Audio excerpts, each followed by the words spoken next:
ayol kishining tug'utdan keyingi eng cho'ng orzusi qanday qilsam shu uz qo'payman, qanday qilsam shu qo'sqamni yo'qtaman, qanday qilsam sangilab qolgan, kuydirib qolgan qo'sqam uz qo'payman degan orzusi bor.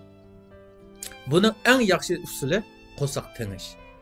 Ajdodlarimiz necha ming yilning yoqi shu tug'utdan qo'pgan ayollarni tug'ut tingish orqali, qo'saqni tingish orqali shu qo'sqininki g'ayrovlab qilishi, hattoki shu homildorlik mezgilida qo'sqini to'liq qashlab, tatiblar qolgan shu qo'saqni nihoyatda bak yaxshi saqaytgan. Shunga ayol kishi agar siz o'zingiz tuqqan bo'lsangiz, 30 kun 35 kunlardan keyin qo'sqingizni tingishni cho'qim davomlashtiring. Agar operatsiya qilib tuqqan bo'lsangiz, 50 kundan keyin undan keyin qo'sqingizni tangsangiz bo'ladi.